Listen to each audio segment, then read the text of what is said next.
All right. It is indeed a very, very good morning to you. Thank you so much for joining us for this edition of The Tackle. It is the 25th of November 2022. Tarehe 25 mwezi wa 11 mwaka ni 2022. Natamani kwamba uko salama, umeamka vizuri. Okay, it's another Friday. Share Wiki edition. I was looking forward to this edition, Share Wiki edition. This is the 25th of November 2022. And as usual, when you join in, please like. When you like, we get to know that you're watching us. And that like, please share. When you share, you give someone else an opportunity to watch the broadcast. This is where we look back at the legal issues of the week and also leadership issues and administrative issues of the week as we try to help you wrap up the week and get perspective of the happenings that have been happening around you. Kama kawaida, tuko na Daktari EKURU AUKOT who's joined us again this morning. And we have ARNOLD MALIBA, with us also known as Squeezy pia kona brand. Kwa Biden. All right. Let us also know where you're watching us from. Let us know where you're watching us from this morning. It's a pleasure to have you on the Sharia Wiki edition of the 25th of November 2022. It's exactly 1 month to Christmas. As a moja to Christmas. Merry Christmas in advance. It's only 1 month to Christmas. Na hii mwaka vile kameenda. We. Hata kusimama kidogo tulambe glucose imekuwa tu moja kwa moja. Haya, kama kawaida tuende mbele za Mungu tuombe. Tukirudi tunakuja kuona nani ameweza kuamka mapema hii. Mighty Father, we come before you this morning. We worship you, glorify your name. Thank you for another opportunity to be alive. We thank you for this conversation. We thank you for the guests, and we thank you for the tacklers who are joining us. May you meet them at their point of individual needs. For we pray, trusting and believing. Amen. Haya. Mungali to continue all the way from Coventry United Kingdom. Good morning. Tuning in from Coventry United Kingdom. Good to be part of this morning Sharia Wiki edition. Asante sana. Steve Touch Muigai tuned in from Kisumu, Kandara. Watu wa Kandara, Muriega. Hope you're doing well. Kennedy, Ken Langar live from Nanyuki, Salimia, hao viongozi. Asante sana, Ken. Good to see you this morning. Good morning. Hilary Kipchumba, good morning. Watching live from Eldoret, Kiplombe. Watu wa Kiplombe, mambo vipi? Watu wa nyumbani. Nick Tarus, watching from Eldoret. Grace wa Moyo, Nyeri represented. Lovely Friday. Asante sana tu wa Nyeri. Jana niliona Muranga na Nyandarua. Alikuwa analemana kidogo. Mambo ya internet ni mengi. Mambo ni mengi. Masaa ni machache. Let's look at the traffic situation very quickly, and then when we come back, we look at the today's dailies as we also take the opening remarks from the panel this morning. Looking in at Mombasa Road, looks all clean. Nothing to really worry about except on the Aerodrome Drive that looks a bit jammed up heading towards Bunyala roundabout. From Bunyala roundabout heading into El Selassie that is on Uru Highway. And nothing to really be scared about this morning. Looks very clean. Nothing to scare you. Looking at Kilimani area. Kilimani area is very clean this morning. There's nothing to be scared about. Looking in at Kileleshwa area as well. Looks like there's nothing to worry about. There's no action going on that side. Let's look at Thika Road. Thika Road kuna kawe. Thika Road kama kawaida lazima kuwa na traffic. Lakini sio mingi sana leo. Traffic is beginning in from around where? Around Ruaraka police station, thereabouts. That's on the road. That is NYS headquarters. Beginning from NYS, there seems to be some traffic build up heading towards the Muthaiga Exchange. Looking at Kiambu Road, there's some little traffic heading towards Muthaiga Exchange as well. Kwanzia hapo Wandajui, but nothing to really worry about. Except najua masiku zingine Thika Road inakuanga bamba tu bamba. Looking at the Limuru Road kama kawaida from Aga Khan Hospital heading towards Parklands, looking a bit jammed up as well this morning. Westlands Road, I don't know what's going on Westlands this morning on Waiyaki Way, there seems to be some little traffic build up heading towards Villarosa and also the Musia Mill Exchange. There seems to be some little traffic build up from Westlands heading towards that end. I don't know what's going on Waiyaki Way. If you are aware, please let me know. Looking at James Gishuru is looking bad as well this morning. I don't know what's going on James Gishuru, all the way from the Muzima Springs Exchange. On a traffic ameshika kabisa from the embassy of Czech. Inakan kama mambo kidogo pale kimeshikana. Looking in at Ngong Road is very, very, very clean. Very clean this morning, except towards towards Adam Arcade.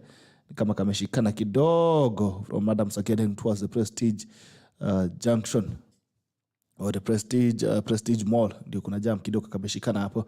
Queen's Kadek coming in from Oledume. Just after doing a junction heading towards Yaya, there seems to be some little action happening right there. But looks generally on Nairobi, there seems to be nothing to be really worried about this morning. Let's go straight the day's dailies, and we start off with Daily Nation.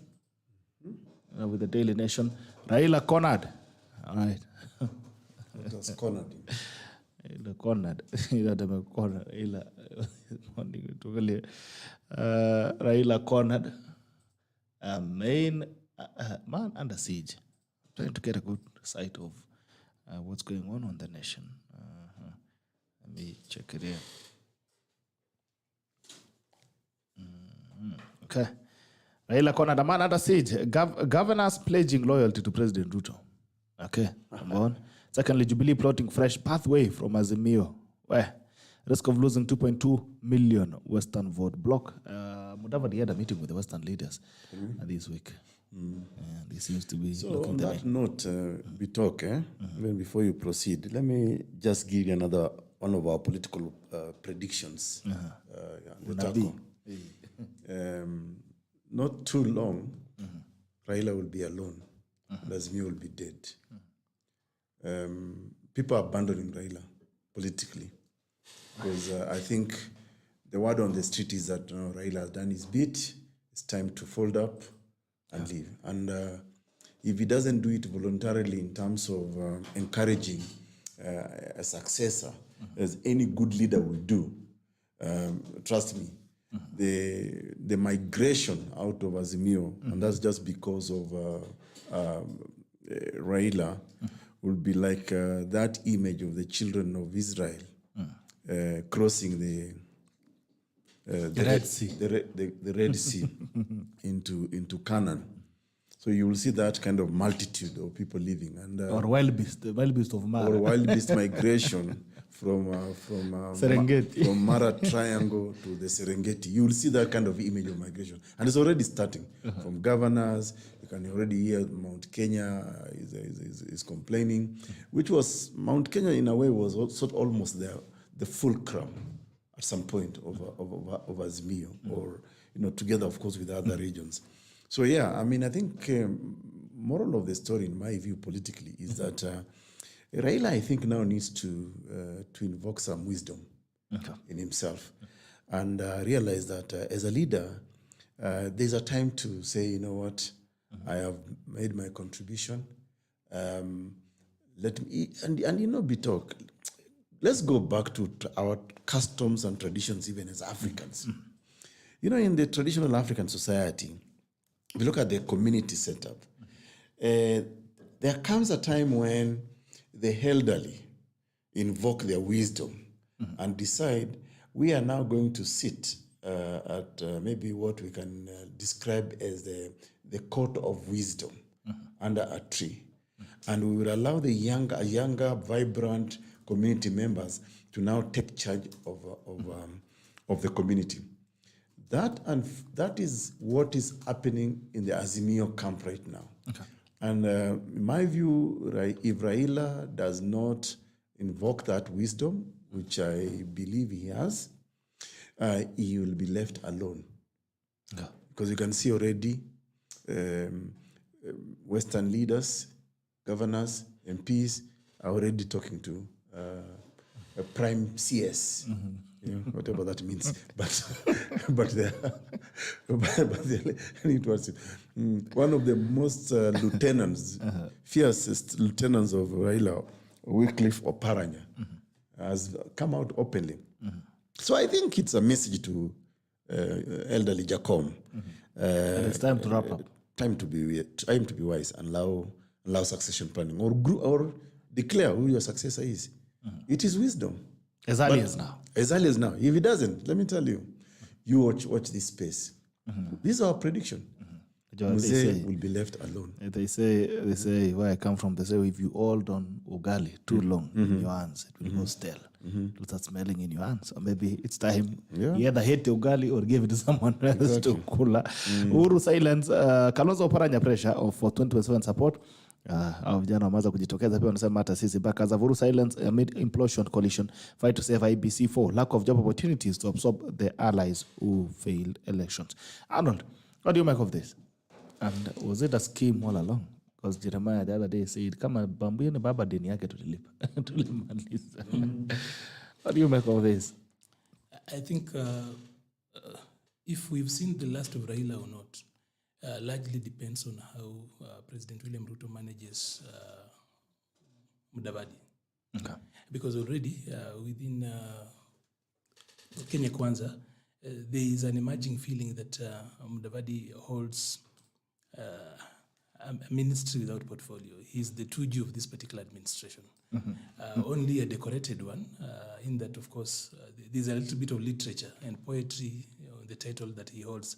But largely, there's not so much to it. So how this particular administration, and specifically the president, manages the person of Musalia Mudavadi could actually also be a contributor to if we've seen the last of Raila or not. Because if it ends up being realistic that Mudavadi holds just a shell, then of course Raila will still probably still have some grip of what he traditionally has had in his corner as what he refers to as his backyard. I listened to Oparanya's statement, and of course now, even with a journalist's mind, I will tell you that the interpretation is strange. He was speaking in Luya, so I got to listen to it. If you are listening to it in Luya, you will not report what the media has reported. What did he say? He actually said that he feels he's now come of age like a son. He didn't necessarily say he's actually done. Actually, there is nowhere. I've listened to that clip repeatedly because his language is next to mine. The variation is very little. We actually are referred as to the Central Luya dialects. We do not need interpretation across. And whatever he said that he'd come of age, and that he thinks that it's time that now Baba looks up to him. That Raila now looks up to him because as an old man, ordinarily you have to look at your eldest of sons. And if Baba were to even turn around and say that he is not the son he's supposed to bless, then even if there is heaven, if he gets there, God will actually have to ask him questions. He spoke to it in a Luya setup, the way a Luya family setting would be. But of course, there's the interpretation as it is. But largely, understand Lunje. Yeah. So unfortunately, we can only take the meaning that is given to us publicly. Because apart from you, the only Luya speaker, I've not any other Luya come to interpret this in the open, including Oparanya himself. Yes. So unfortunately, we'll consume that which is written to us in a language we can read. But again, the question problem is... with that particular interpretation as put out there is that then the next day we are going to see Oparanya with Baba, people will say that he's actually a turncoat and that he doesn't support his words. But he was speaking the way an ordinary Marama and Wanga would be speaking out there. Was saying that now he is of age. Baba has actually needs to look up to a son. Because in our culture, ordinarily, when you become old, there is literally how you surrender to the eldest son to start management, even before you check out. That's actually how he put it out. And he said that if this particular father says that I am not that particular elder son, then even in heaven he will be questioned.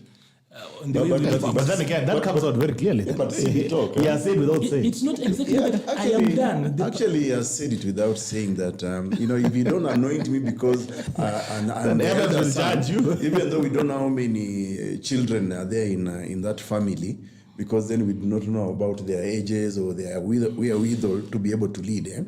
But for me, Maliba, and I'll make 2 points. First of all, I think Oparanya's statement is actually a veiled threat to Raila to support him. Exactly where I started by saying that it is time for Raila to actually anoint a successor, whether it is Oparanya or whoever. But I think Oparanya has started that debate through this veiled threat that, we have supported you enough. Even looking at our traditional African homesteads, I feel I am the elder son, so let me take charge. But again, there's a counter-argument to that. Not all children, even in traditional African society, whether they are old or new, are trusted. You could have an elder son who is maybe a truant, a drunkard, incapable of holding the home together. And sometimes a responsible parent will go beyond just the idea of elderly child to be able to anoint that he thinks is responsible. But having said that, for me, to be honest, Bitok, looking at the state of the nation today and the many, many problems that Kenyans are going through, even looking at, for example, the current borrowing spree by this administration, barely 3 months even before it hit 3 months. I wonder whether, in all honesty, we should be talking now about either the succession of Raila, or even extending Ruto's term limits or whatever. I mean, how are we missing the point? What really is our priority today as a country? So in my view, even looking at, for example, there is excitement, yes, around President William Ruto in South Korea now talking about blue economy. By the way, I welcome Tacklast. Please, look at the 2017 Third Way Alliance Kenya Manifesto. We spoke about, for example, how you can address the plight of marginalized areas in this country in terms of food stability, taxation, and all that. We spoke about electricity and redistribution of liberalization of electricity and distribution. Yesterday, you saw what happened in Nairobi. We talked about blue economy in 2017. Even after 2017, we talk about, so whereas it's okay to get excited about some of these issues, I just feel that Kenyans, we are getting stuck. We are politically hypnotized to just think about this politics even before we address actually our serious problems. I know it is a debate that's been propagated out there, but I also feel that it is from a selfish political class that does not want to refocus or focus on actually the real issues that affect this country and the common mwananchi. Instead, we actually buy into it. Now we are being forced to discuss about whether Oparanya is the eldest son in Raila's political family or Kenya Kwanza.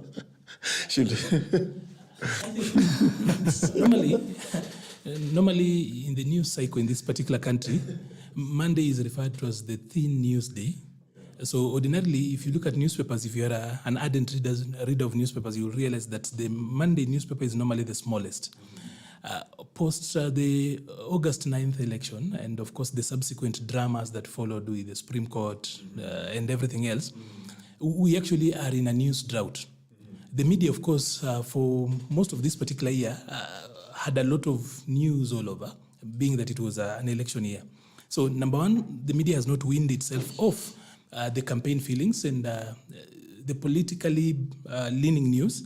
Because if you look at the statement as made by Oparanya, for example, the truth is that as a lawyer-speaking person, I will tell you that shouldn't have never made to where it was, if context is anything. Because media, honestly, context is important, and he will tell you here that context is pretext, the text, and post-text. If you look at how he spoke it and everything else, of course, the angle, actually, if you look at the Oparanya statement, it exactly fits what yellow journalism used to be in the 18th and 19th hundreds. Exactly, because you see, nowadays we talk about an angle when you talk about how you frame your story. But then in those days, we used to talk about slant. So you are looking for a hook upon which to hang a story. Oparanya was having his own discussion in the village. In fact, when he spoke, he was speaking to a small audience, because ordinarily, if he's speaking to Kakamega people, because of the variance in dialects, he normally reverts to Kiswahili. He spoke to a small group that understood him. He was referring to what was happening. He spoke about the MPs he wanted to actually put together. He complained about Yala and so many other issues. And of course, they ran up with that. But then let's go back to Raila, being that he is the object, not even the subject. I want to look at him as the object of this particular news. Number one is that, of course, there is the fear that Raila should not disappear. You've seen somebody, there's even talk about Raila forcing a handshake with William Ruto. You've seen somebody go to court, no, not to court, go do a petition about, as in how they understand the law. I think we still need to do a lot of... Maliba, and I have a point of departure there, even before you proceed further. Yeah. And that's exactly my worry, Bitok and Maliba. News in Kenya shouldn't just about politics, yeah, or reporting on political figures like Raila or Oparanya or Ruto. You see, there's a lot that we can report today about the plight of our country. Yeah? Right from unemployment, the desperation, the depression that Kenyans are going through on the roads. Do you know one of the things that worries me today, even as we drive on our roads, is that you have got Kenyans who appears not to even worry about traffic lights or motor vehicles. There is a mental issue in this country. So that can be very good news in terms of how do we make our society better and address that problem. There is the problem now of, we used to say that Uhuru is borrowing too much. Yeah? But within 2 months, how much has Ruto borrowed? So the cycle of borrowing from Jubilee to Kenya Kwanza administration has actually, in my view, somewhat accelerated to a certain level. Within a short time, we are talking about 122 billion. How can that not be news that actually affects our economy, undermines our economy? We had the Blue Economy Conference, I think, I don't know how many, it's a couple of, 3 years ago, yes, in Mombasa. So why should Kenyans now be excited about the speak around Blue Economy Maliba? Why? Because there is a delegation of about 300 plus people who have visited, South Korea. There was a delegation. Kenya sent the second highest delegation to Sharm el Sheikh.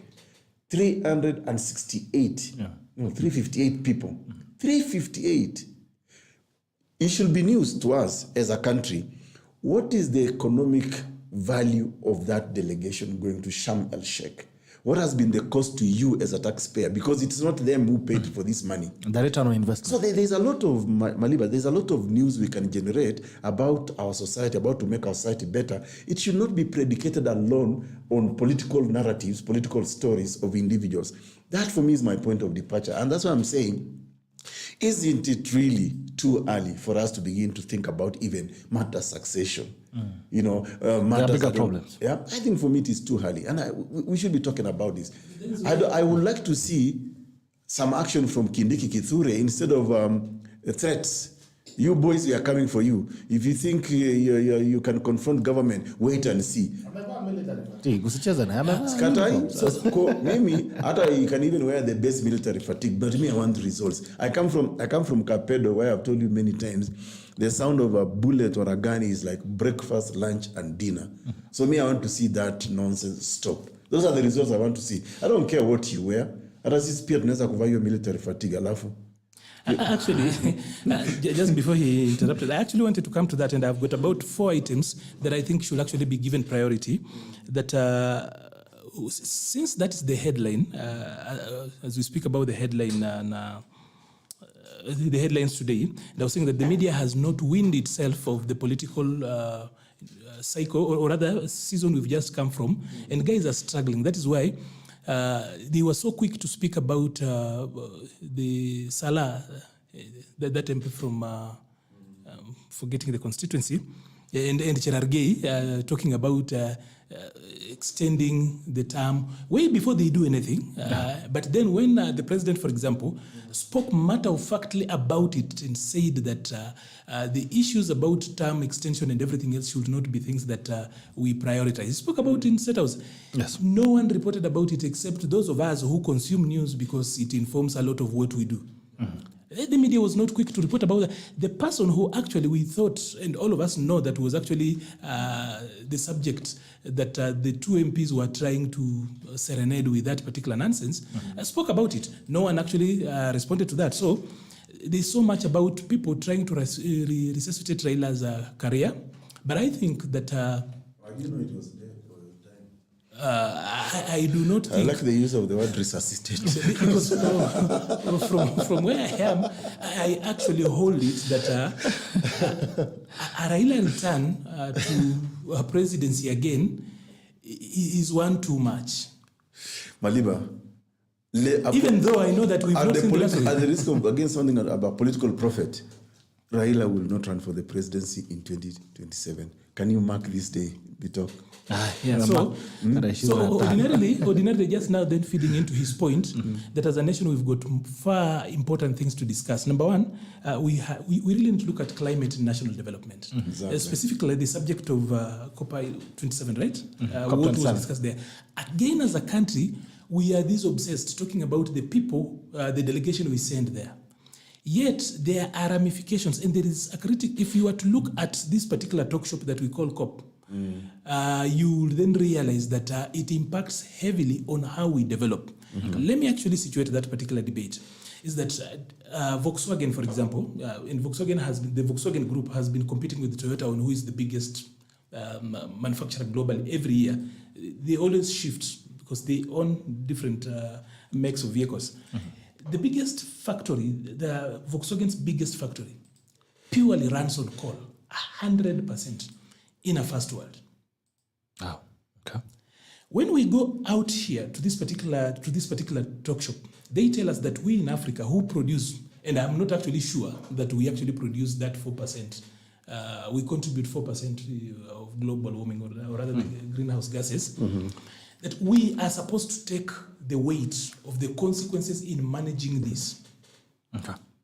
Yet, America, for example, the guys who have outsourced their manufacturing, because who is the biggest beneficiary of China's manufacturing anyway? It's America. It's America. They have outsourced that they will design an iPhone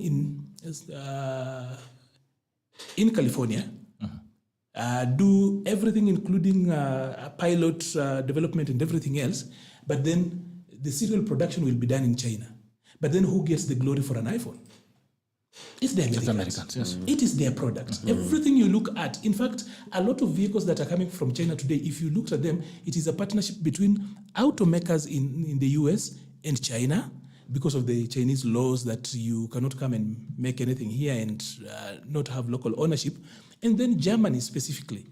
A lot of those vehicles you see with Chinese names and funny names, if you actually find the technology backing, is actually from the West. So who is honestly benefiting from that?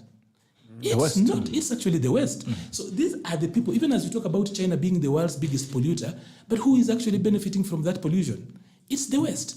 So they then subject us to this particular conversation where every particular day we are going to actually have... Actually, it's not true. China is not the world's biggest polluter.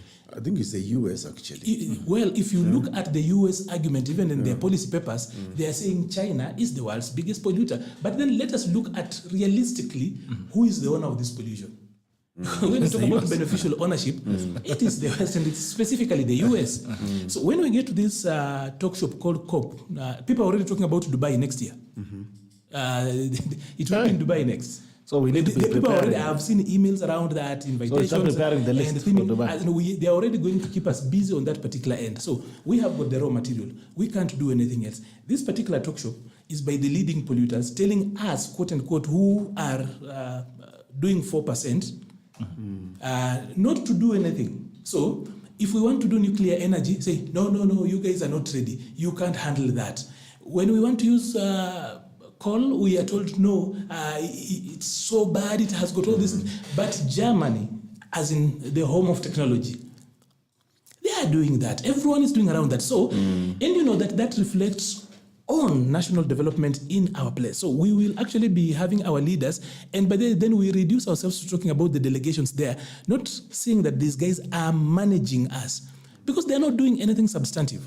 The politics of carbon credit, for example. Now we've become very good at talking about climate warming, the whole idea around this COP thing.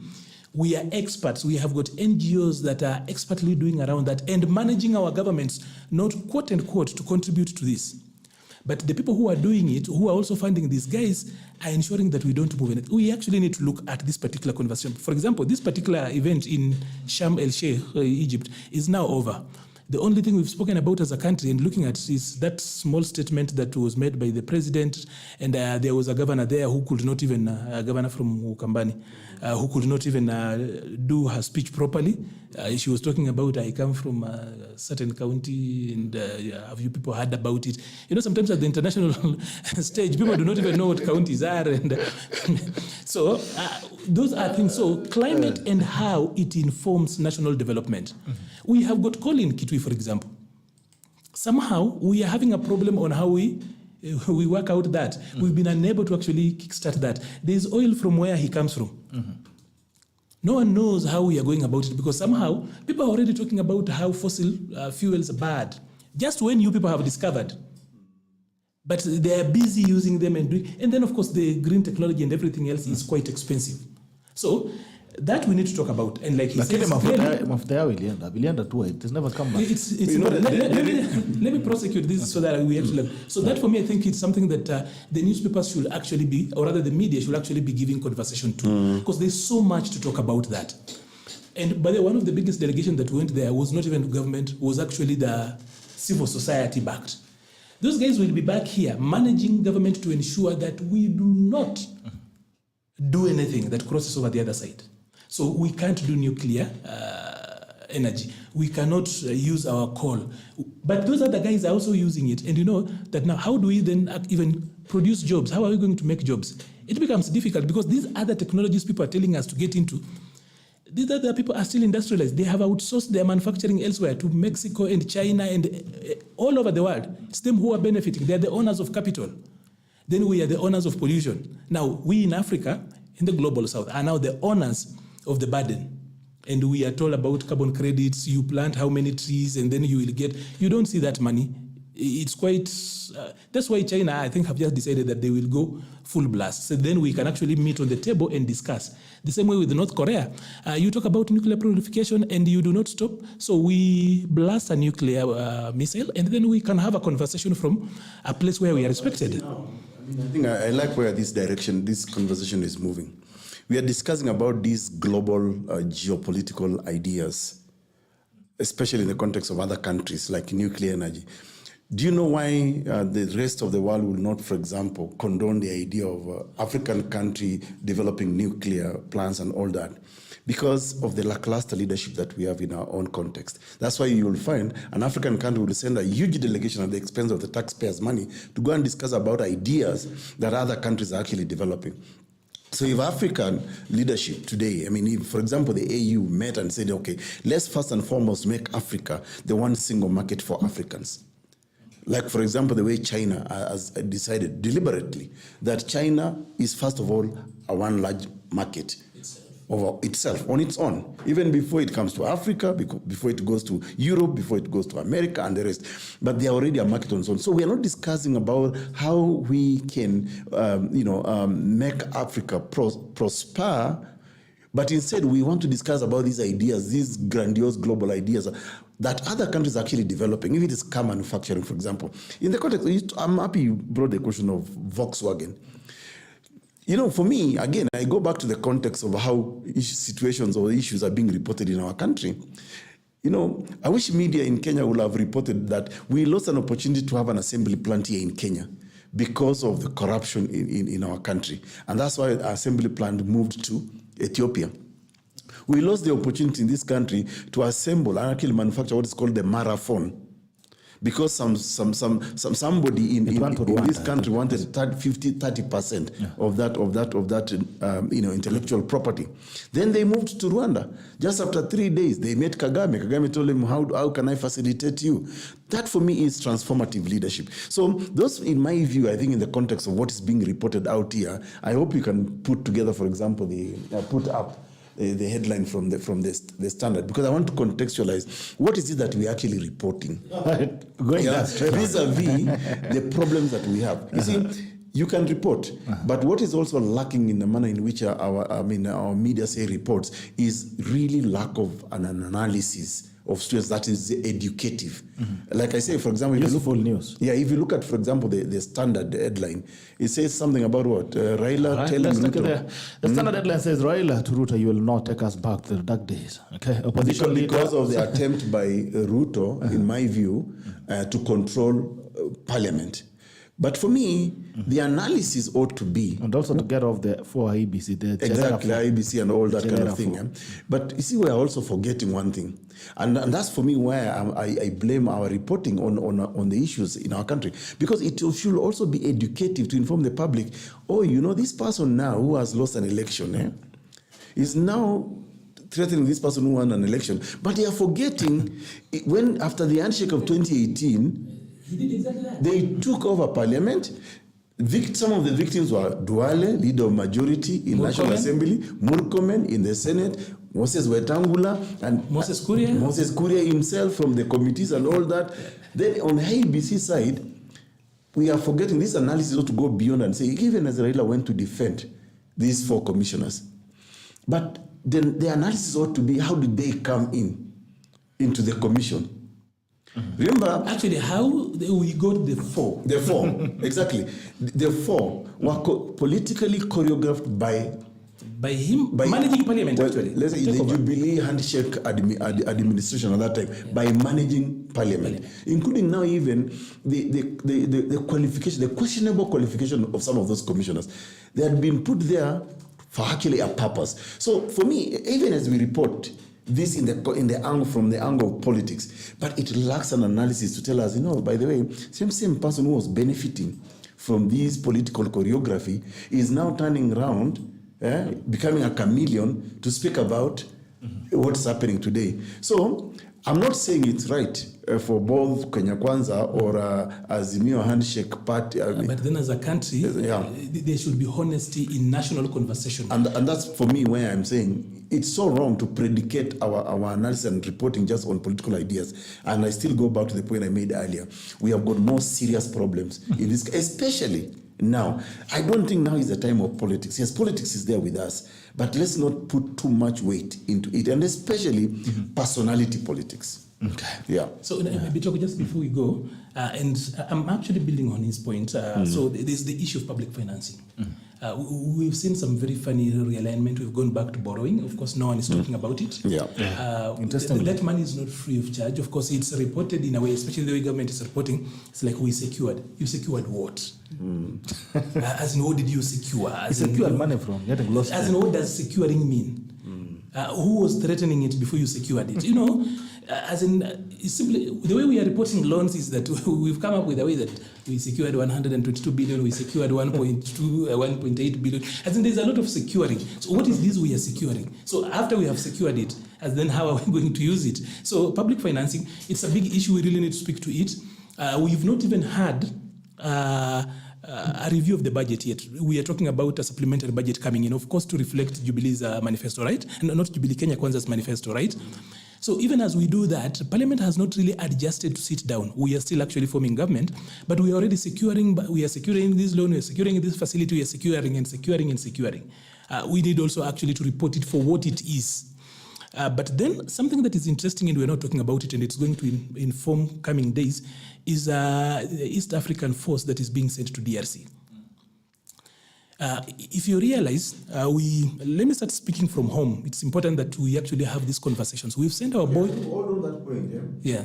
To the question of securing, there's another terminology now they're using. Oh, we have a grant. You know what people do not understand? Grants are not for free. It's part of our budget. It's conditional. Yes, it's conditional. Yeah. It's a grant. So there's a debt. It's a debt. Anyway, so to the point of DRC. So the public financing, how we are going about it's not free money, Peter. Way before actually Parliament settles down on its business, because Parliament is still reviewing, of course, or rather, all over county assemblies and Parliament and the Senate, we still are looking at things here and there. Of course, government has not fully taken shape. So we need to also actually report public financing objectively and come out very well to speak about it. Then I was talking about the issue of DRC. We've sent our boys about a battalion, that is we are sending in about 900 men in harm's way. I do not like the way we have armed them, because I've worked in a battle area, in a war zone, and I know that we've not armed our men very well. For example, the first team that we send in, you saw a number of them with FN SCAR, quite a good rifle. That's the personal weapon they were carrying. The other guys there, you realize that we had a mix and match. And those were actually the first team you send in ordinarily is normally the tip of the spear, the hardened men.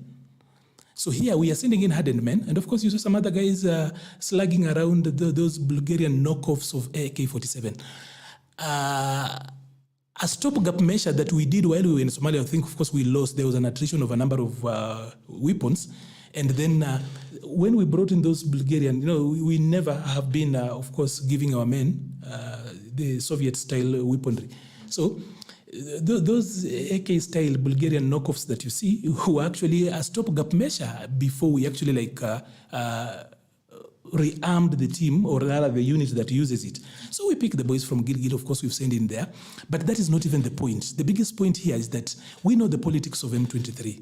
We know who is sponsoring M23. So what are we doing? When we send our men in there, and this is not a peacekeeping mission, they are calling it an enforcement mission, but we know that it's a fighting mission. This is not a peacekeeping mission. This is actually a combat mission. whether you call it enforcement, again, we're so good in poetry and literature and how we actually address these things. So we are putting it, and you've realized that M23 has actually gone on overdrive ever since we put in that small unit and we're supposed to be sending in the others. In a short time, M23 is on overdrive, capturing ground all over. Museveni is, of course, buying his time. He's supposed to send in his men. He's not entirely doing. So speaking from Nairobi, I'll tell you that when we send in our men, we actually are putting them between Museveni and Kagame. That's what we are doing. But what is also lacking, for example, speaking of that issue of DRC, is an explanation. Do we have to send our troops to DRC?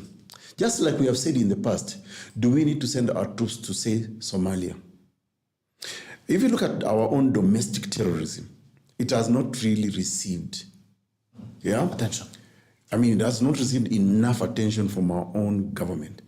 And domestic terrorism doesn't have to be at that person crossing the border to come and blow up, Westgate or Dusit or whatever. We have, even right now in this Nairobi, there's a lot of terrorism going on. The knifing and the muggings that are going on. That's terror. Terror is terror.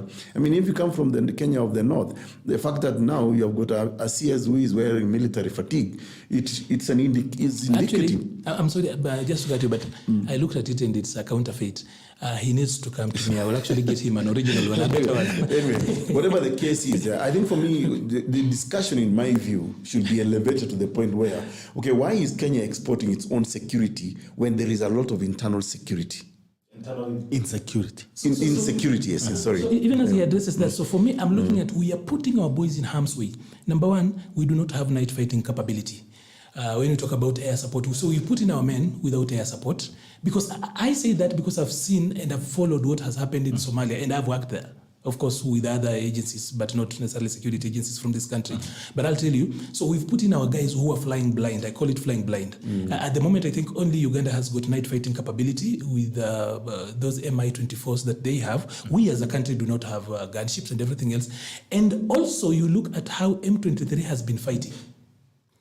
So we put in our boys, putting them in harm's way. We've lightly kitted them. You've seen the kind of Toyota Land Cruisers we've actually put them in there. And we are dealing, because M23 is not Al-Shabaab. Look at how they have fought. By the way, if you look at the Congolese army, it is one of the best armed. They've got frog-foot air support, like the one that was landing in Rwanda the other day. It's not a light army. It's fought for a long time. The Congolese army is not a light one. It's not. But so, if you look at where we are and how our guys look like, somebody, and Parliament, we just did that. Of course, we prayed over them. But I hope that the cost we are putting in, we are not just going to put our boys in harm's way, but that we are going to ensure that things work out well. I can assure you, and I will say this again without any fear of contradiction, our boys have been sent to DRC to protect personal interests. And you'll remember me for this. I wonder whose interest that is. But I was actually reading a UN report on the war in Congo between the M23 and the government of Congo. And interestingly, M23 was part of the Congolese military, national military. It's a splinter. And we are not addressing the person that we should be. We are not speaking about Rwanda, which has been said to be the sponsor of the war in Congo. And secondly, I saw the UN report, and it's speaking about the weaponry that just Maliba is mentioning. Actually, these guys, the rebels, even have drone surveillance. That's why actually I'm telling you that, of course, there is in this country, when it comes to talk about security, people want to get very clever and envelope it in secrecy and national security and everything else. But we must tell them that if you send our men to war, you must kit them, equip them sufficiently to be able to meet the threats that they will actually get there. And that if you send our sons and daughters to battle, that you must send them in adequate numbers to ensure that they can fight and not just get victory, but also honor. We cannot be sending our boys to places and then getting all creative. And every time there is a hit, we find ways of explaining it. No. You send out our boys, equip them sufficiently and in sufficient numbers to ensure that we work out well. Because otherwise, see how they are capturing ground. And I've seen Museveni is dragging his feet. He's supposed to send in his army to join our men. He hasn't. He's actually still speaking about preparing them. And M23 in the last 4 days has gone all out to capture so much ground. So can we get to talk about these issues? Can we ensure that our boys are not sitting ducks wherever they are in the forests of Congo? Nairobi cannot afford the games we did in Somalia. Stop that because the forces behind the disorganization DRC Congo just goes beyond the interest in East Africa. We are not even talking about American interests, for example, in that DRC Congo. Yet everybody is ignoring, and we know it. This is a quiet secret. Everybody knows, an open secret.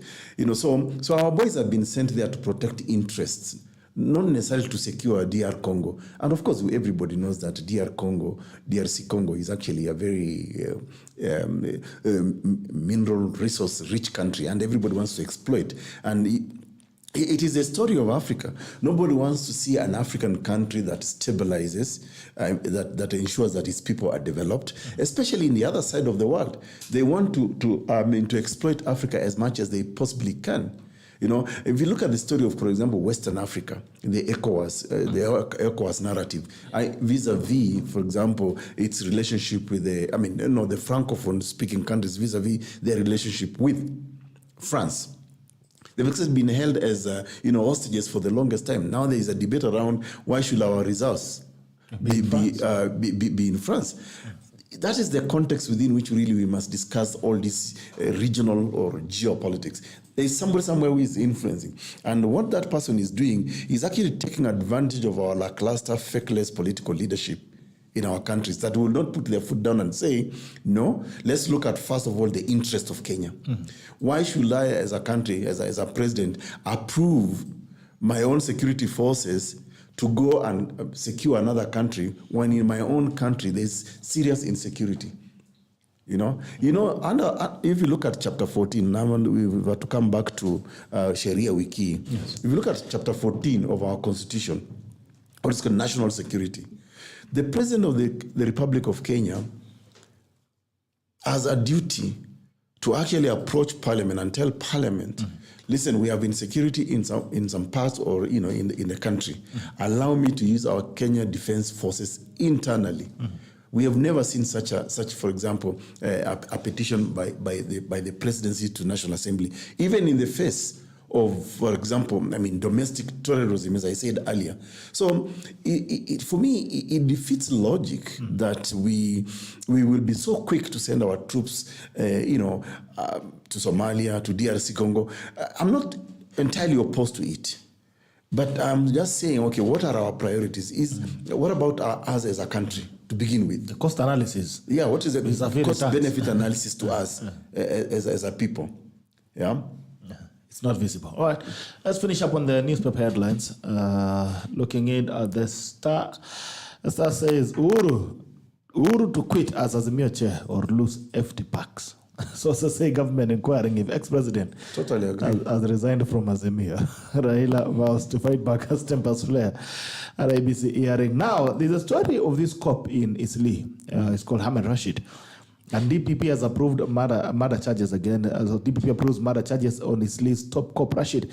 The Director of Public Prosecution has approved murder charges against Isli-based crime buster Ahmed Rashid. Rashid is known in Isli and Mathare, Nairobi, for his modus operandi in addressing crime. Now, I don't know if this guy also had a documentary on BBC, I think.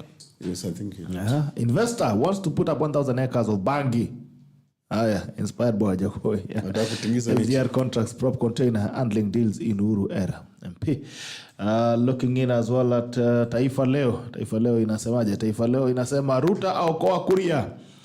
Wabunge wa Rift Valley waliotishia kutimua waziri wa biashara kuhusu GMO wapigwa breki kutoka juu. Mahindi, washauri wa rais wapigia simu baada ya wabunge ambao Jumanne walitoa vitisho dhidi ya Kuria kuhusu mpango wa kuagiza mahindi ya GMO. Wabunge hao wamefichua kuagizwa kukoma kuchukua msimamo mikali kuhusu swala hilo. Haya, Kameruni azimu ana mwana wake, mambo ya football hayo. Diskuti ya unga ya samaki zapata sifa Kilifi.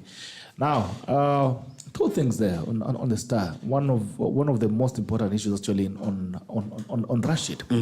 Ahmed Rashid. Ahmed Rashid actually has managed to contain crime in that side of the world. Isli and his lands. I remember I saw a documentary on BBC, and he's a cop that they used to say, if you are a criminal, he would come and talk to you and tell you, my brother, I know you, I know you're a criminal, you'll be stealing here and there, and to advise you either to stop with this crime or you move elsewhere. Maybe even reach out to your family and speak to your family that this guy, your child is a crook, this and that, and if it doesn't stop, then we're going to get. So the next step after he has warned you probably would be you having copper and gone. Now, do you remember the development that you were about local terrorism you're speaking about, where you could be walking during the day, someone comes, anakupiga ngeta, siku hizi inaitwa nyongolo. Inaitwa nyongolo. Anakupiga nyongolo mchana. Wanakupepeta. Now, as people watch, yes, and even record it. Yes, imagine. So, and the police looks like they stepped back to let that happen. So now, after the new government came in, they cracked down on the police system, and the police stood back. I remember I had a breakdown, I had a puncture, I had a tire burst actually on Langata Road near the barracks. I was waiting, some cops came in with a lorry, and they were like, "Hey, we saw you were put on Assad, so we came because this place is so bad." In fact, the night before, some guys had been robbed. Saa moja jioni. They've been dropped there. And women were running towards Langata Barracks. And he was saying, I mean, you guys, by the way, you need to have a conversation with these guys if you can reach this leadership. Ask them, as a police officer, you're seeing a guy who you know is clearly armed. So you're going to wait, you're going to hold back because you want to deal with IPOA. If you shoot this guy, if you try to defend yourself, the next thing is IPOA will be on your table, or it will be on your case. Now, Kindiki, the day before yesterday, came and declared and told the police officers that hiyo kitu uko nayo kwa mkono is your decoration. If you find yourself in a line of danger, you can use it to defend yourself. Which seems to be giving the police back the energy or the power that they had, and they stepped back. Now, Ahmed Rashid is now put on a line for what is said to have done to control the crime there, and ended up killing a few criminals. I don't know which number there. So what does it? What is the ripple effect of that action on Rashid? You know, for me, I feel that Rashid. Okay, first of all, I don't condone the killing of anyone, whether he's adjudged a criminal or not, because the judicial system that we have in this country is the only one that can determine that or can make a finding of your criminality.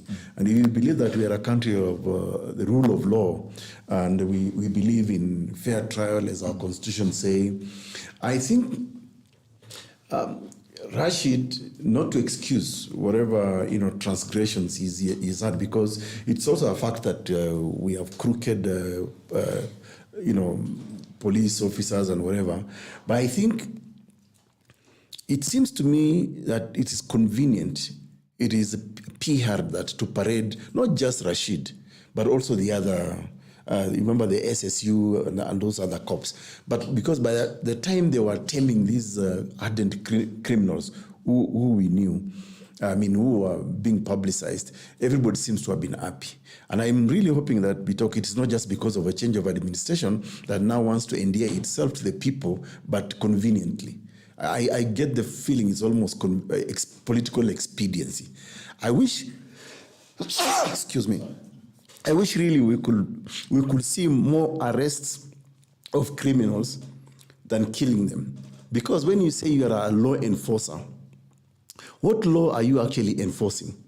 If you are trigger happy, if your business is just to kill that criminal, you have not enforced the law. You have not actually, brought to the fore, to the society that if you break the law, these are the consequences. You will go to jail. Because if, for example, say somebody is a murderer,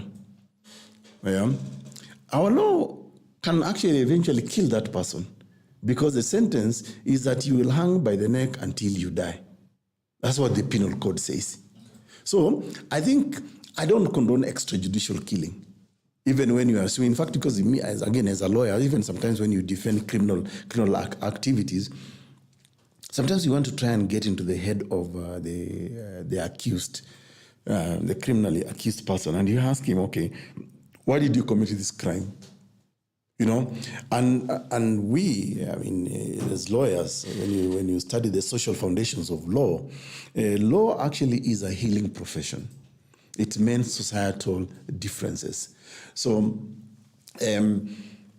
whatever Rashid was doing undercover back in the days, or that he has tamed crime, I don't know how he has tamed crime, because you're not told to what extent has he tamed crime. Is it just by extrajudicial killing people, or actually putting those criminals behind bars, so that then society understands that if you actually commit crime, you know, the full force of the law will be unto you, including the law enforcers and the law itself.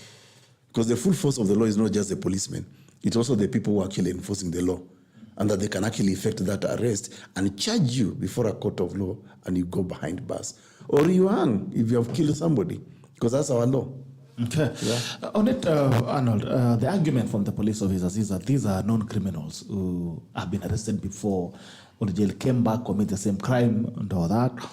I don't know, what do you make of this, and how do we fix that? We have got a Bill of Rights that we must live by. We are a nation under the rule of law, and whereas we've got Article 24 about limitations of some of these things, but then it cannot be left to the wisdom of one man or two sitting outside of the established framework, the judicial system, the criminal justice system. Outside of that, so you cannot then sit alone and be that particular person that ends up. I need to repeat this, that the road to hell is actually paved with good intentions. Is there data to actually demonstrate that this particular cop alone, like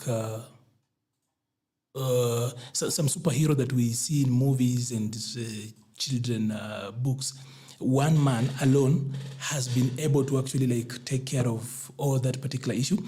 Then that actually flies in what we try to achieve as a country, because we are supposed to put systems into place.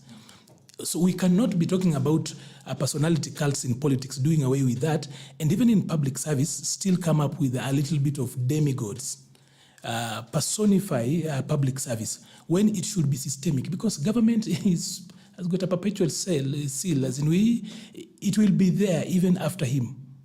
So, do we then say that he can actually be excused to be above the law just because he's done some good things in the past? Do we then actually exempt him from following the law?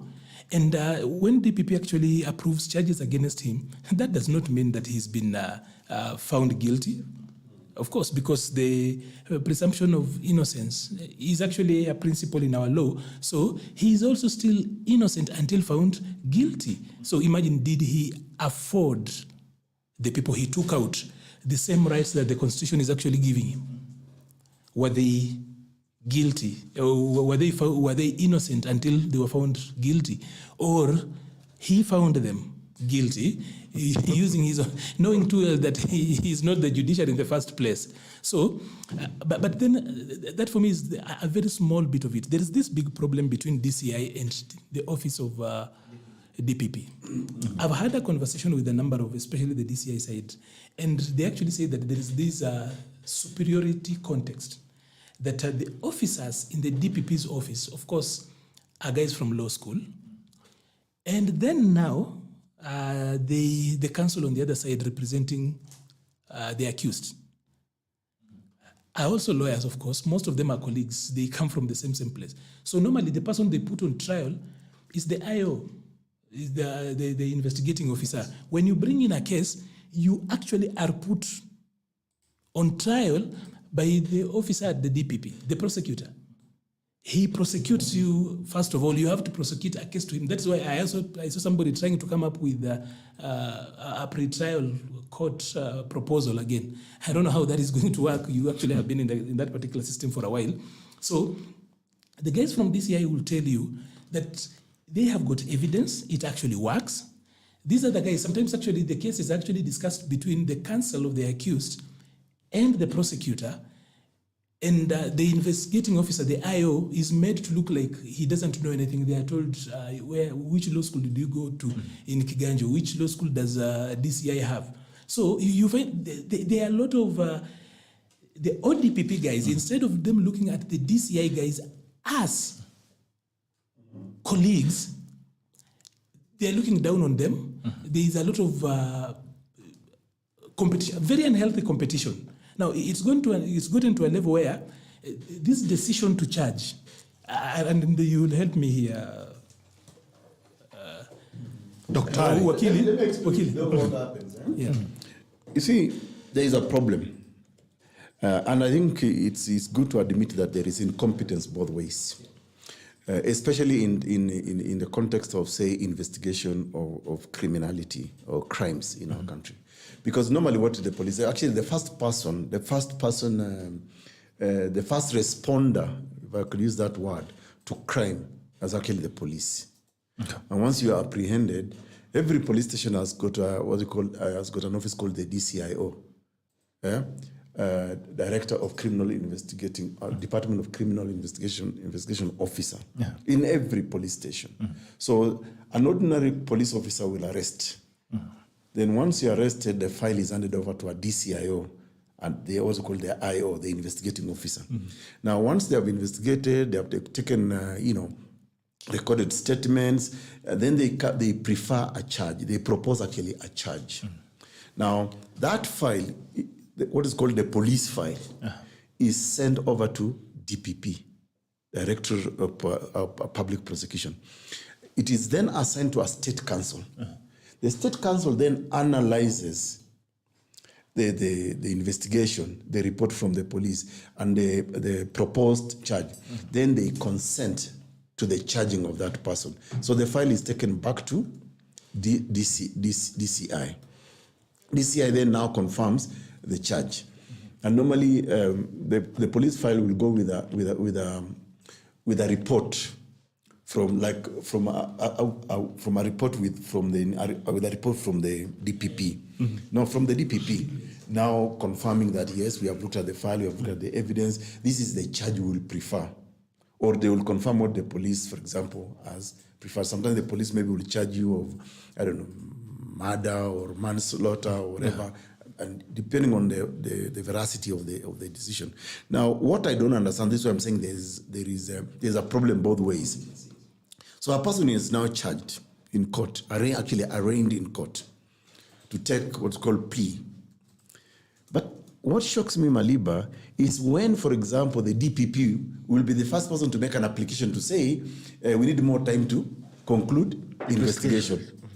So what investigation are you concluding when the file was already sent to you? You return it back to DCIO.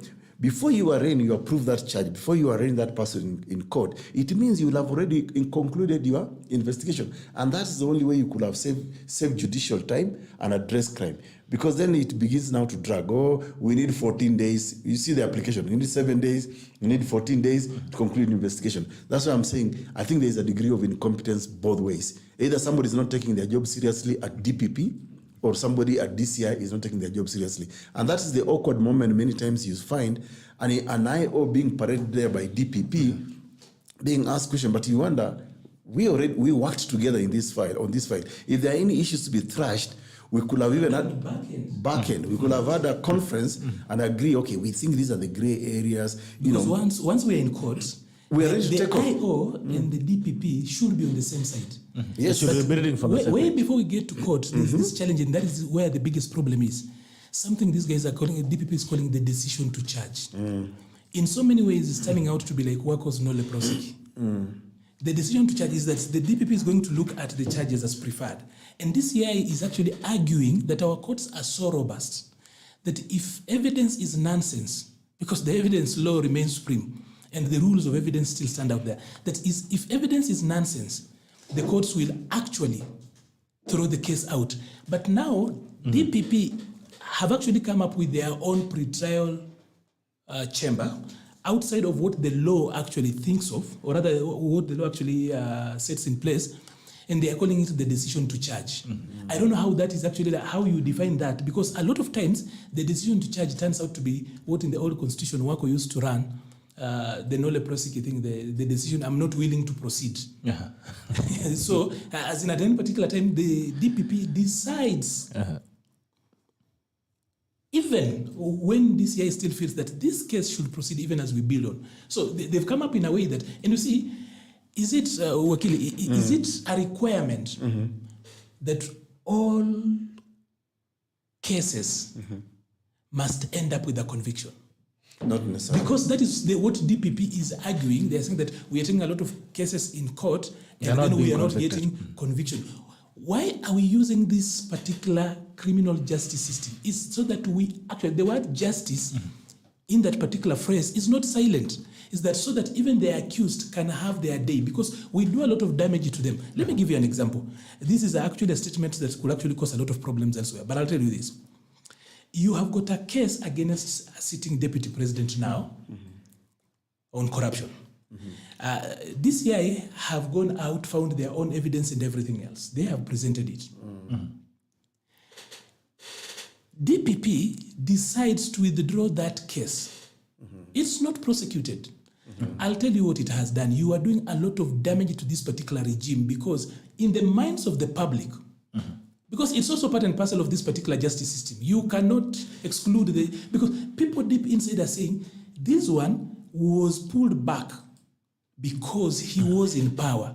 You are not doing justice to those who are actually accused. So having your day in court in and of itself is part and parcel of justice.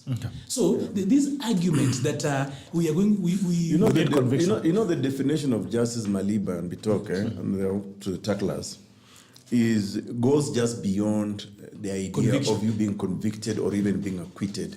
It's also being afforded. It's also fairness in the manner in which you treat. It's also what is called equality before the rule of law. Yeah, equality before the rule of law has two components. Regardless of who you are in society, you must face the law. Once you are before a court of law, you must be afforded a fair trial. And there are many, many examples. And to be honest with you, this is not rocket science. That the Kenya Kwanza administration is, I think, in cahoots, I will say, in collaboration with the DPP, who, by the way, is losing a lot of respect from millions and millions of Kenyans. It's not a coincidence that all of a sudden Rigathi Gachagwa's case is being dropped, Aisha Juma's case is being dropped.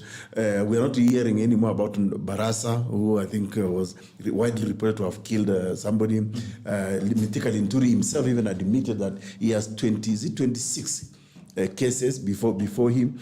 So, but all of a sudden, we have a DPP who had approved the charging of those individuals. Because like I explained earlier on the process, the arrest of Mithika Linturi, for example, and Waluke, was not effected by DPP. It was effected by the police. Once they arrested these individuals, they then sent the file, like I said earlier. So the same DPP that approved that Rigathi Gachagua should be charged on that 2.3 billion corruption case, now he's saying we do not have sufficient evidence. What did you analyze when you decided that Gachagua must be arraigned in court? And of course, I'm also hearing the other problem in relation to Waluke. You see, for all intents and purposes, Waluke is actually a convict by law. Until that conviction is overturned by the Court of Appeal, the High Court conviction stands. Waluke's relief in law is cash pending, is appeal. But it does not lift the conviction. But if you look at the way the political class is ganging up, especially from Western Kenya, saying that, I think they were comparing Waluke Suji and I don't know who else, Aisha Juma and the rest. To some extent, they are right, but they are also wrong.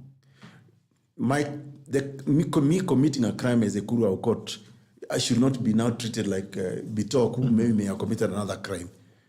They are not the same. Yeah.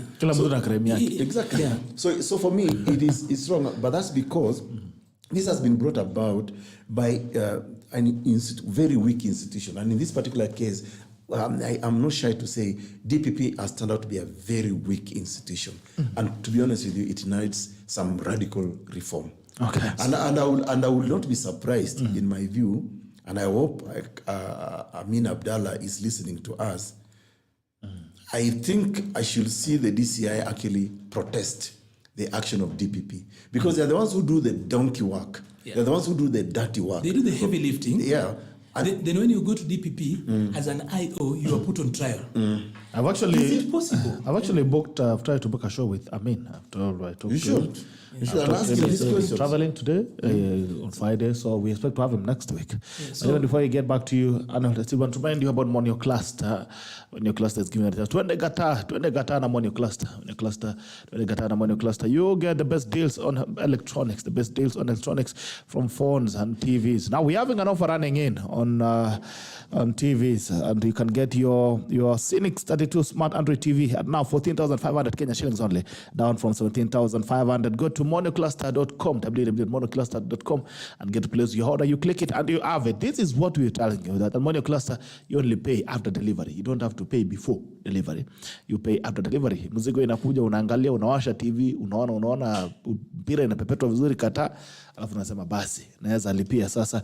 And your iSense, you can get your iSense at only 37,343-inch 4K ultra high definition iSense TV from 43,000 to 37,000 shillings only, courtesy of Monio Cluster. Monio Cluster, you get the best prices and you also get the best deals on Monio Cluster. Get your phones as well. We have phones on offers, and this is Black Friday, and we're giving you amazing offers on that. Go to moniocluster.com or download the app on your Google Play Store and get to start shopping. Start shopping at Monio Cluster. We're also giving you a return policy, so if you're not satisfied with the product within a few days, then we can always look at that. So we're telling you not to enjoy the 20 Qatar Monio Cluster. 20 Qatar Monio Cluster offers on TV, iSense TV, down from 43,000 to only 37,000, and also giving you Cynics down from 17,500 to 14,500 Kenya shillings.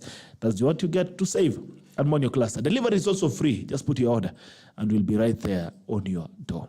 All right, you're saying something, Arnold. As my last contribution on DCI, there is quite a number of things. Number one, the unhealthy competition between DCI and DPP.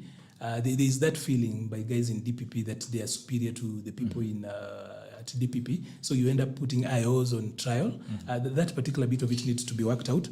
But then on DCI, there is also something that I think is DCI are actually a product, or rather, whatever has happened in the few days, either it's a public communication strategy nightmare or mess, or it was calculated.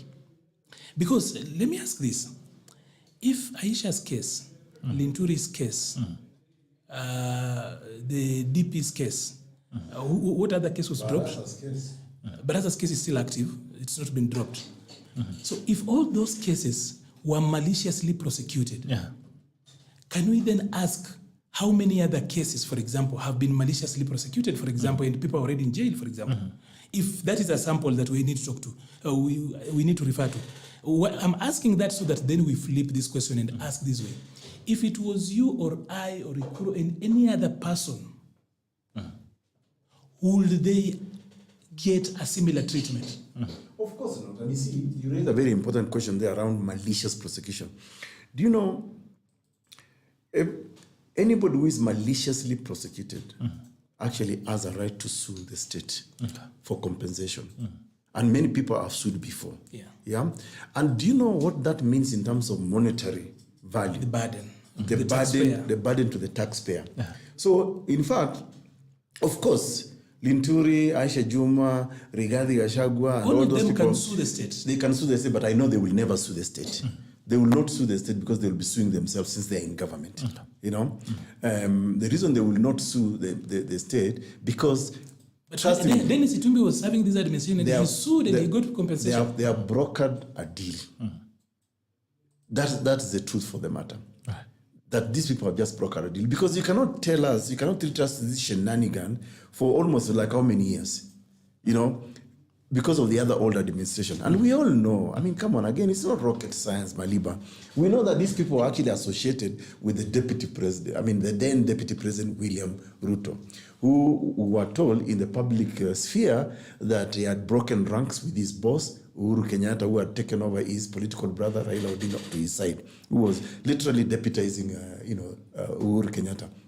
So you can say, quote unquote, because we don't know the evidence, quote unquote, the persecution of Rigathi Gachagua, Aisha Jumwa, Linturi was because of their association with William Ruto. So but we don't know, regardless of whether actually the crimes were committed or not, because now we have lost the opportunity to actually prove whether there was a crime committed or no crime committed.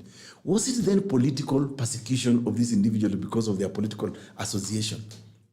And then, second question, Maliba, was then DPP being used politically to persecute political rivals? And that he did that, and there is no accountability on his side other than recanting what he already did. And being a holder of public office, he should take accountability. And for me, if you ask me, honestly, in the context of, say, Chapter 6 on leadership and integrity, DPP should come out clean and tell Kenyans exactly why they change of mind, why they change of heart. And now we must say, an affidavit. And now we must say, is he actually fit to sit in that office? Because tomorrow, what if it is Bitok's administration or Maliba's administration? Will he again change tune and begin to say the other guys are innocent? Yeah, I'll be interested to see. I'll also invite on the same line, that police officer who made a strong affidavit and then recanted it.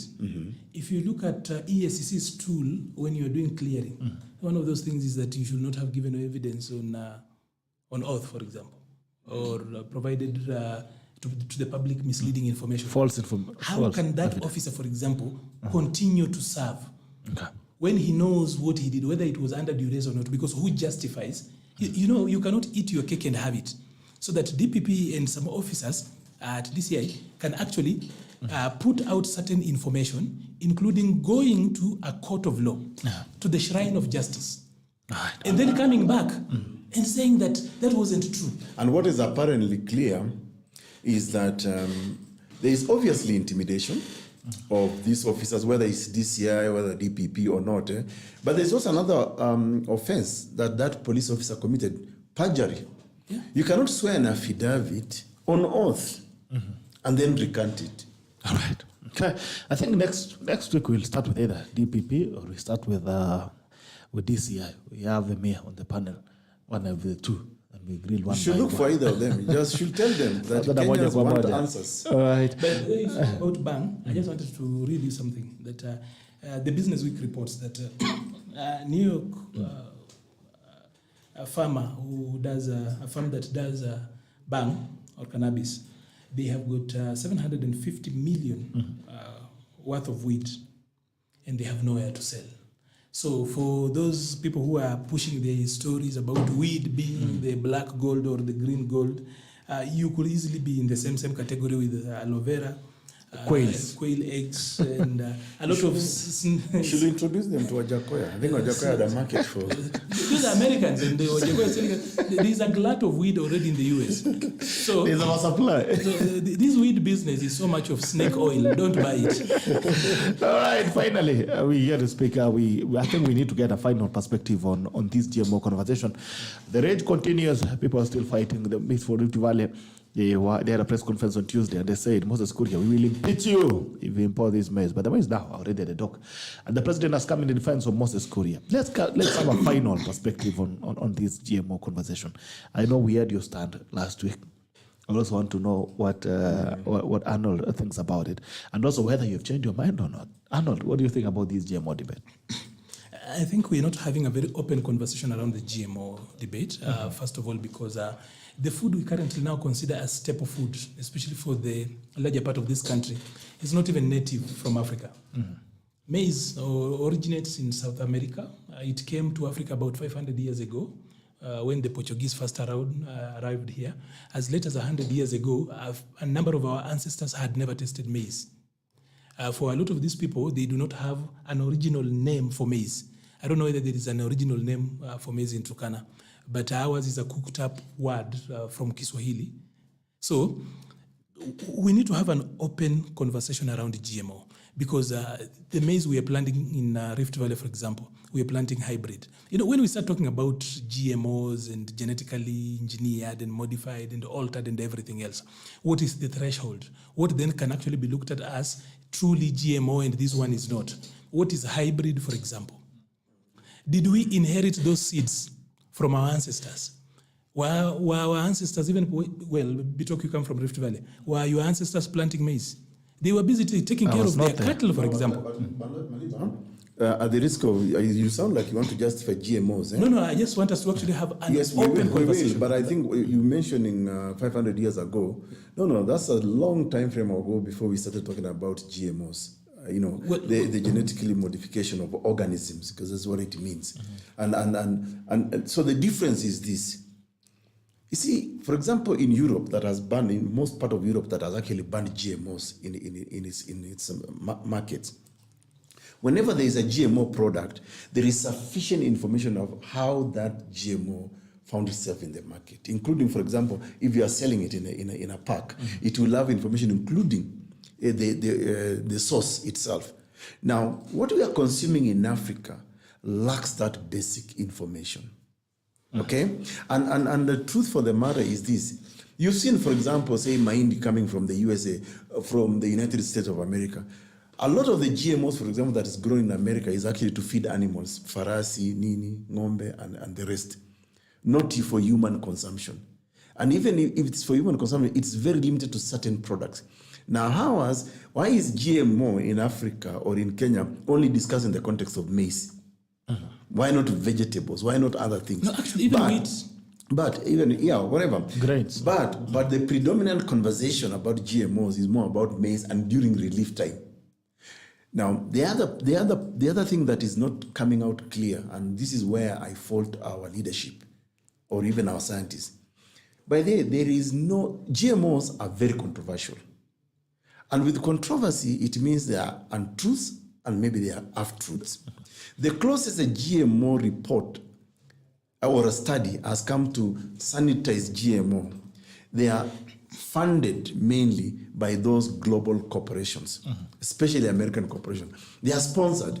So they are sponsoring them for selfish reason to try and sanitize.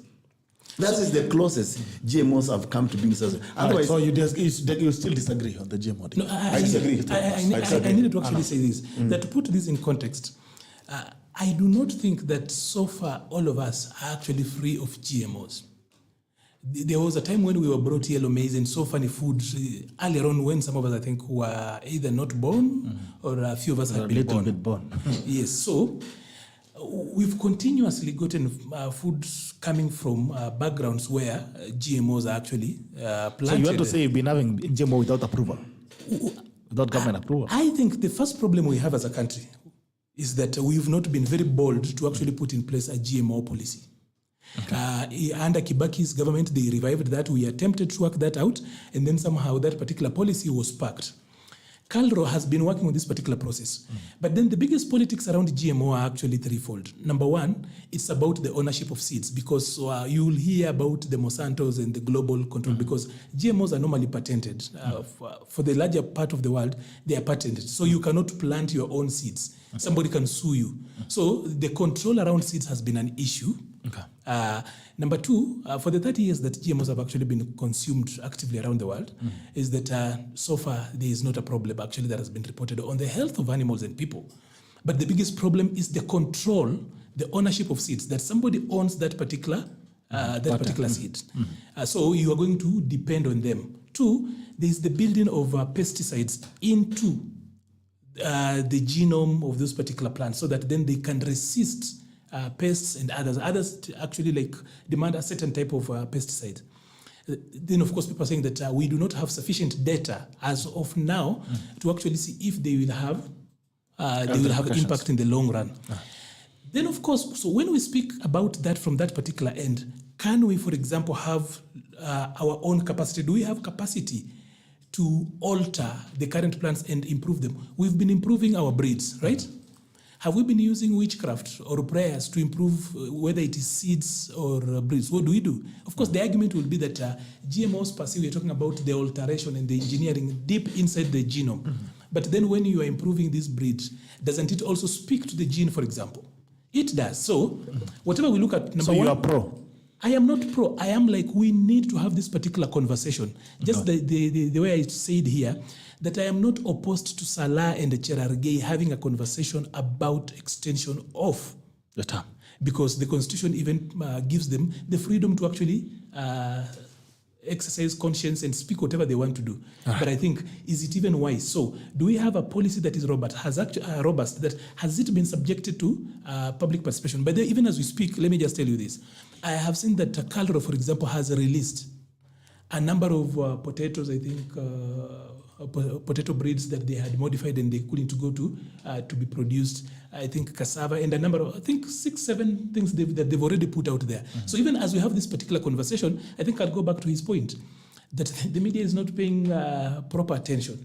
If you see why Mexico, for example, is banning GMOs at the moment, is that GMOs have now altered, out of pollination, have altered the other varieties.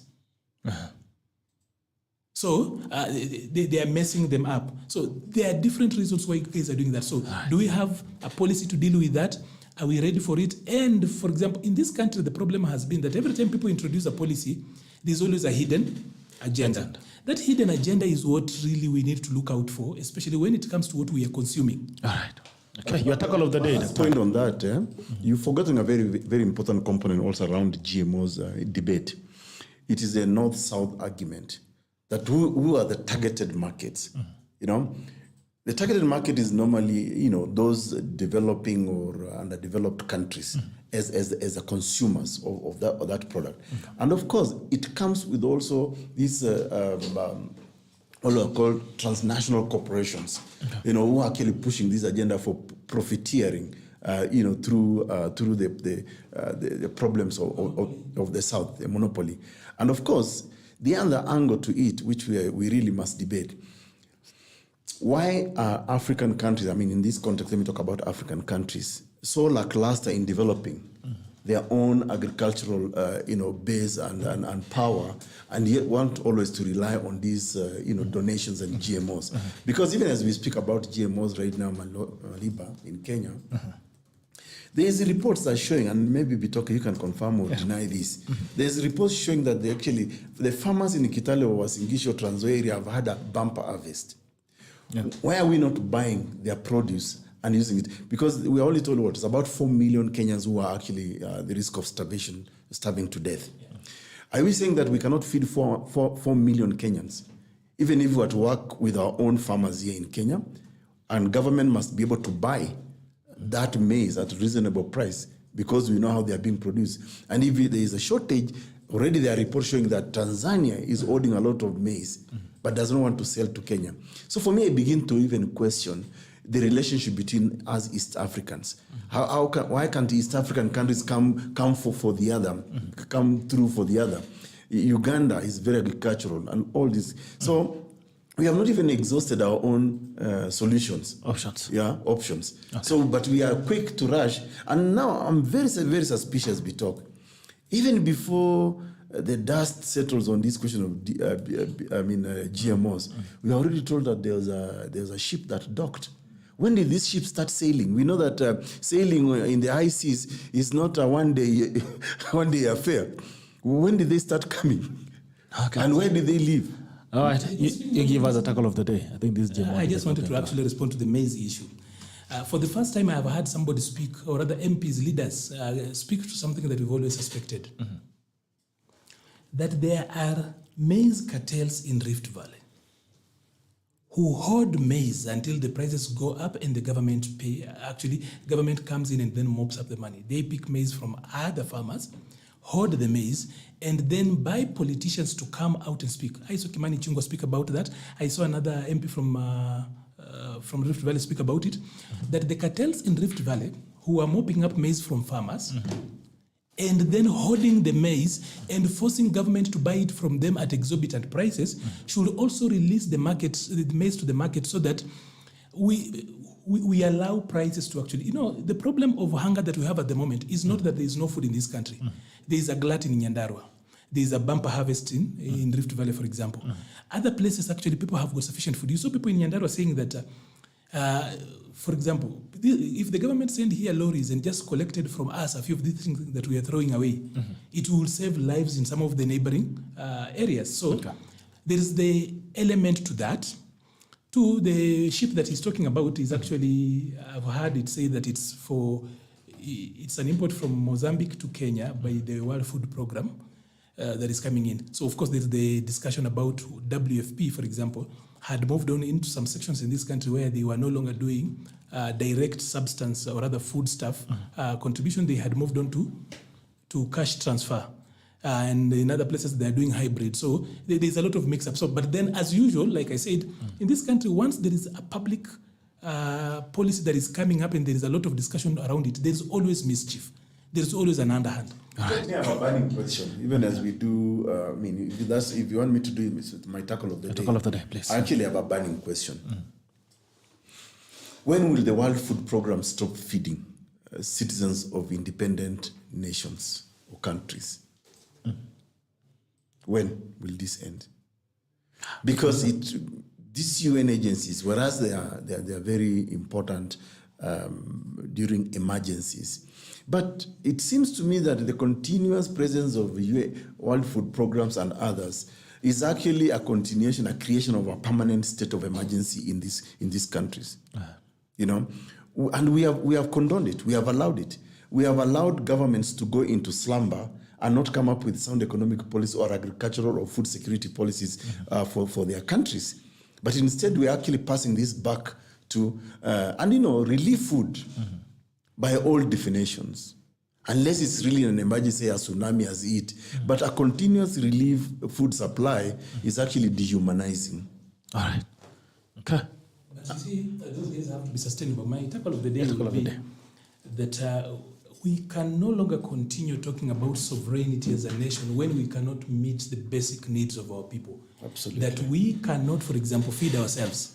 But then we are so loud about sovereignty. We are so loud about our place and position in the League of Nations.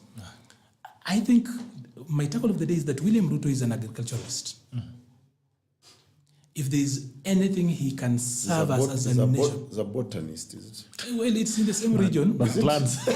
He's botany and agriculture. You plant plants. Botany is about plants. And we eat plants anyway. A lot of times we eat plants. So William comes from that particular sector. If there's anything William can actually leave as a legacy, is to ensure that we are food sufficient. We are food secure. That is, I don't know if the minister he has can take care of that effectively. I do not know if his policies and everything he's put in place can do anything around that. But since he comes from Rift Valley, he is a farmer himself. He understands these things. He is actually from that particular general field. The one thing I want to challenge him would be that we don't want even to be industrialized and everything else when we can't feed ourselves. We will not even get there. We cannot be seeing the photos that I am seeing now. I saw them when I was a kid. I am seeing similar cases of animals dead and littering landscape, seeing the same thing. And then elsewhere, people have got glad. That is the one thing. He cannot be the president of an independent Kenya, a country that boasts of progressiveness, of thought and everything else. And we cannot feed ourselves. I will finish that tackle by saying this. For some of us who come from the far west and who have got relatives in Uganda, there is this joke that Kenyans can be brilliant and everything else, but they cannot even feed themselves.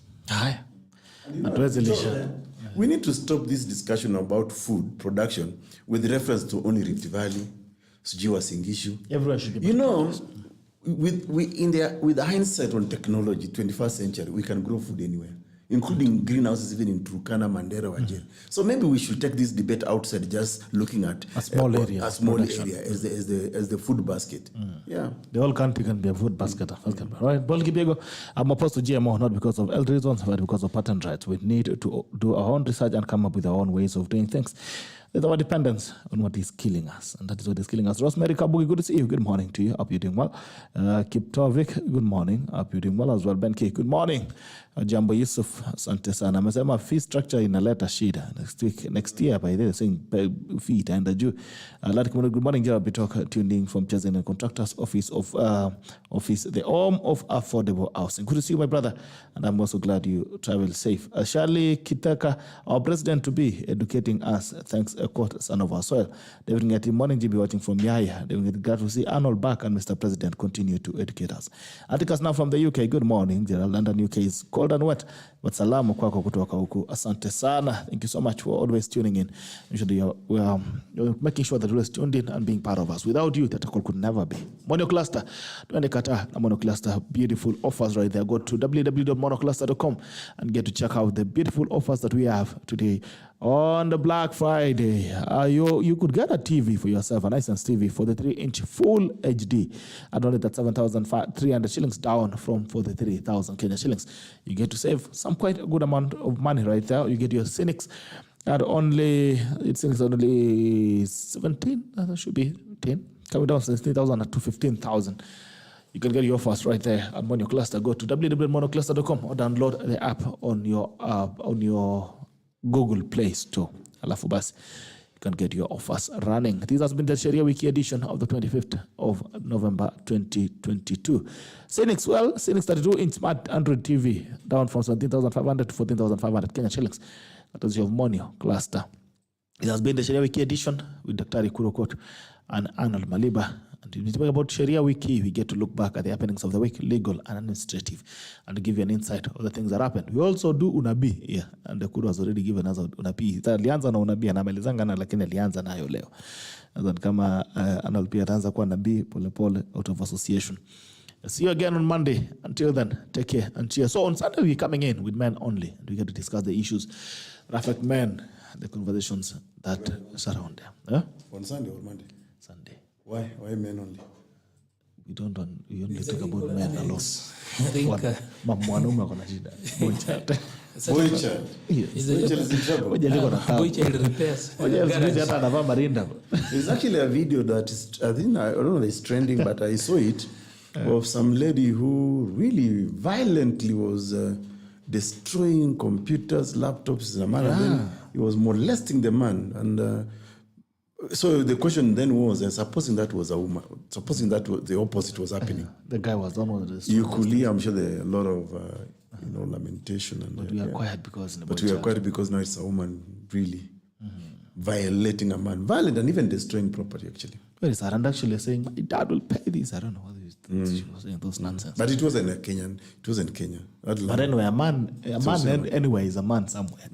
That's true. A threat to a man somewhere, or a human being somewhere, a threat to all men.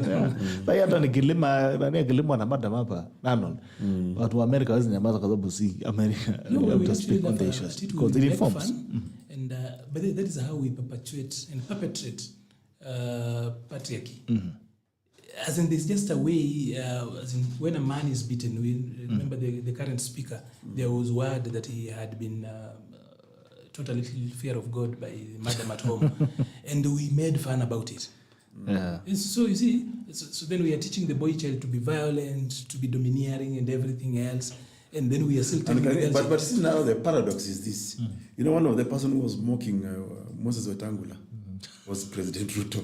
I see where you're going. No, but it's in the open. It's in the public domain. I see where you're going with this. The problem with our politics is that, anyway, I know that for our politics, guys do not know the personal and the political. There's a very thin line. It's a very thin line, and no, the personal becomes but I think the so fundamental question, maybe we'll come and discuss it another time, is why can't our politics, because I don't Malaba, I totally differ with you that with the personal. You see, chapter 6 of the Constitution says that as a leader you must behave, with integrity, either in personal or in public life. So there has to be, in my view, boundaries within which you can either mock a fellow leader publicly because you think it is politics. But come on, there has to be principles and certain values you must adhere to as a leader. And that for me is leadership. Otherwise, I think we are abusing the word leadership, because then a leader must behave himself well. I think maybe you're talking about rulers or some dictators or some just funny fellows. I find it difficult to accept that we discuss the word leader with the kind of utterances and bad manners that comes from the but the point even as we finish that, I think where Dr. gets it wrong is that this synonymizing leadership with virtue. Yet, there has to be virtue. Virtue is a value. Unfortunately, no. That is what, when you look at leadership, leadership is actually a virtue. See, it is not. Leadership is influence, whether you are influencing, because even Mungiki, for example. And you cannot influence if you're not virtuous. No. Unless, no, then you're talking about negative influence. That's what I'm saying. Now it looks like we have a totally new show. Leadership is just influence, that you are influencing people in a certain way. That's why we talk about bad leadership and good leadership. So the word leadership per se, you cannot synonymize you that can with be a good virtue. example or a bad example. No, okay. I mean, we can have this debate another time, but as far as I'm concerned, in looking at, for example, even drawing from our own constitutional context, and chapter 6 in particular, we actually say what we expect of a leader when you occupy a public office.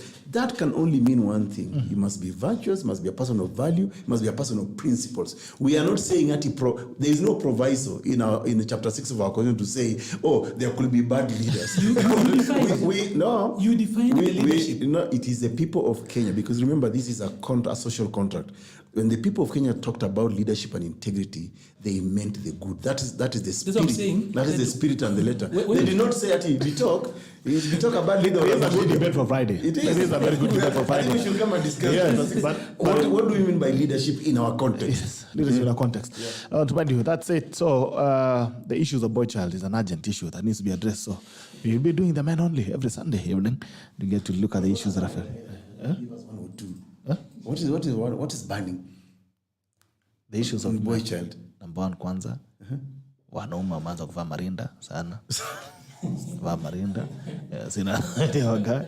Secondly, I mean, the men are losing the mojo over time. The confidence of being a man is being drained away. Thirdly, is the issue of raising men raising men. Now it's women raising kina Kababa and kina Jaden. Society is not prepared for an equal and an equal society.